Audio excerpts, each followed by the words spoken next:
12 साल में नौकरी और 22 साल में रिटायर करने वाले 74 साल की उम्र में कह रहे हैं एक मौका और दे दो। बताओ आप मौका दोगे क्या? अरे भाई अब रिटायर होने का वक्त आपका आ गया है। इसलिए जिले इलाही को इस फूलपुर की ऐतिहासिक लोकसभा से एक पैगाम देना। उत्तर प्रदेश ने स्वागत किया था 14 में, अब 24 में उत्तर प्रदेश की विदाई करेगा। इसका पैगाम फूलपुर की लोकसभा सीट से देने का वक्त आ गया। डॉक्टर राम मनोहर लोहिया और समाजवादी नेता कहा करते थे कि रोटी अगर पलटी नहीं जाएगी तो जल जाएगी। बताओ, पुराने लोगों और मंच पर बहुत सम्मानित लोग बैठे, हमारे एमएलसी साहब मान सिंह यादव जी बैठे हुए हैं, हमारे श्यामलाल पाल जी बैठे हुए हैं, धर्मराज पटेल जी पूर्व सांसद बैठे हुए हैं, हमारे सामने आदरणीय विजमा जी बैठी हुई हैं, मंच पर तमाम महिला साथी छात्र नेता बैठे हुए हैं। और इस बात को देखिए, उस तानाशाह के सामने आज ये कहने का वक्त आ गया है कि आज तुम्हारी तानाशाही के सामने पूरे उत्तर प्रदेश की जनता, अब किसान नौजवान एकजुट होकर के इंडिया गठबंधन के प्रत्याशियों को जिताने का काम करेगा। इसी अपील को मैं करने आपके बीच में आया हूं। और ये आपका इलाका और उत्तर प्रदेश तो बागियों की जमीन रही। उत्तर प्रदेश में एक से एक बागी पैदा हुआ। मंच पर भी हमारे एक दोस्त बैठे हुए हैं, बागी हैं, लोहिया वाहिनी के प्रदेश अध्यक्ष, और अभी शायद प्रदेश अध्यक्ष समाजवादी पार्टी, उन्होंने शायद जिक्र किया तानाशाह को जब गुरूर था कि उसके सामने कोई आंख में आंख डाल के बोलेगा नहीं, तो रोहित वेमुला के शहादत के खिलाफ या रामकरण निर्मल भाई ने उस तानाशाह के सामने खड़े होकर उसका विरोध किया था कि तुम्हारी तानाशाही को हम कबूल नहीं करते।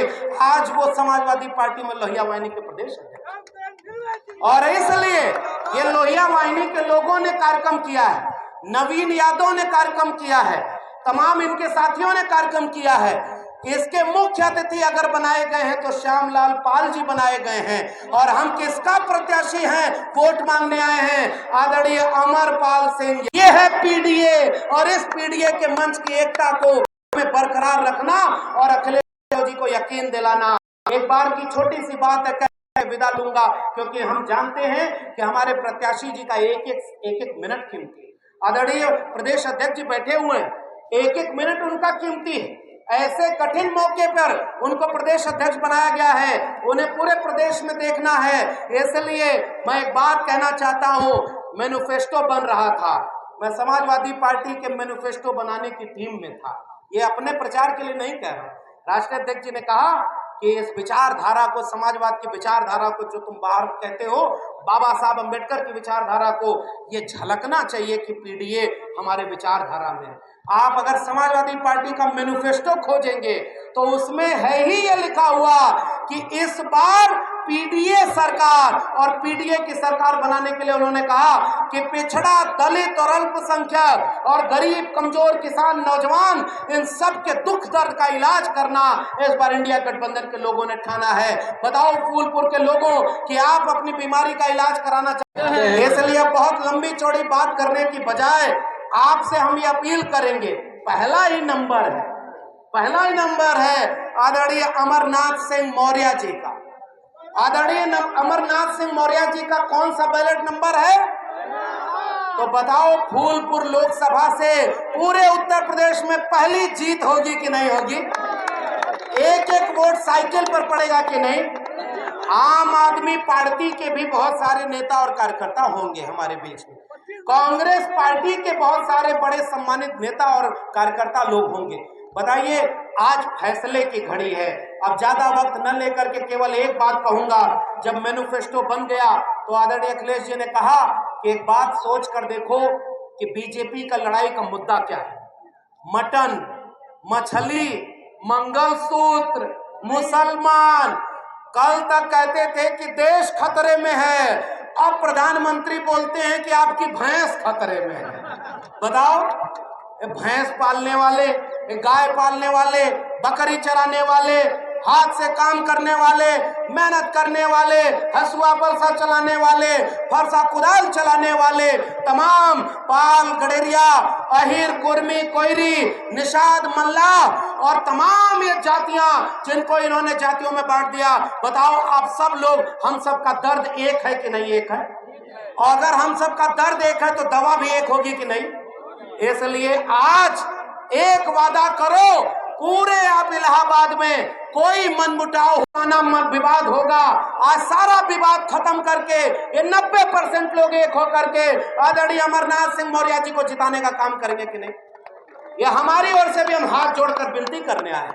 कोई भी कोई बात हो जाए, अब यही मंच है, बहुत सारे लोगों का नाम नहीं ले पाए हूं, ये नवीन जी कितना संभाले, इनके टीम के लोग कितना संभाले, इसलिए हम निवेदन करने आए। चुनाव के वक्त में एक एक वक्त कीमती है, अगली सभा में जाना है, आदरणीय प्रदेश अध्यक्ष जी को जाना है और आगे राष्ट्रीय अध्यक्ष जी का कार्यक्रम भी लगने वाला है। इसलिए जो उन्होंने लड़ाई छेड़ी है कि संविधान बदलने वाले एक तरफ हैं, तो बताइए संविधान बचाने वाले एक तरफ हो जाएंगे कि नहीं? एक तरफ हो जाएंगे ना? इसलिए मैं आपसे कहना चाहता हूं कि सदियों की ठंडी बुझी राख सुखबुगा उठी, मिट्टी सोने का ताज पहन इठलाती है, दो राह समय के रथ का घर घर नाद सुनो, सिंहासन खाली करो कि जनता आती है। इसलिए जनता का चुनाव हो गया है। और एक बात मैं बताऊं, पहला चरण जब शुरू हुआ तो फलाने कहते थे अब की बार 400 पार, कह रहे थे ना। दूसरा चरण आया तो कहे कि अब की बार हमारी सरकार। तीसरा चरण आते आते वही मंगलसूत्र भैंस पर आ गए। चौथे चरण के बाद आधा लड़ाई आप जीत चुके हैं। अब की बार उत्तर प्रदेश में हाफ और पूरे भारत से साफ, ये आज लड़ाई का आगाज हो चुका है। तो इसलिए उत्तर प्रदेश के लोगों, मैं आपसे केवल एक अपील करने आया हूं। बाबा साहब अंबेडकर ने जो आरक्षण का हक दिया, जो बीपी मंडल ने मंडल कमीशन लागू करके ओबीसी समाज के लोगों को हक दिया, जो बाबा साहब अंबेडकर ने आरक्षण दिया, ये भाजपा के लोग अगर जीत गए तो हमारा आरक्षण खत्म कर देंगे। बताओ सही बात है कि नहीं? बताइए आप आरक्षण ये है कि नहीं है? बताइए बाबा साहब के सपनों के भारत के विरोधी है कि नहीं? इसलिए इसका जवाब देंगे कि नहीं? इसलिए आपसे मैं कहने आया हूं कि गांव में जब आग लग जाए, गेहूं का खेत पका हो, तो आग जब फैलने लगती है गांव के लोगों, बताओ तो क्या मेड़ पहचानती है? क्या बताइए, मेड़ पहचानती है? बिरादरी के खेत का मालिक का है खेत, वो देखती है क्या? आग की लपट जिसके लपेटे में आती है सबको जला देती है। ऐसे में इस देश में संविधान विरोधियों की ये आग लगी है, महंगाई बढ़ गई, बेरोजगारी बढ़ गई और तमाम चीजें बढ़ गई। बताइए इस आग को बुझाने के लिए जैसे गांव का आदमी खेत की तरफ दौड़ पड़ता है, इसका इंतजार नहीं करता है कि मेरे खेत तक आग आई है कि नहीं। इसलिए बताओ आप सब लोग, ये भाजपा इसकी सरकार को 2024 में बदलने के लिए वोट डालेंगे कि नहीं डालेंगे?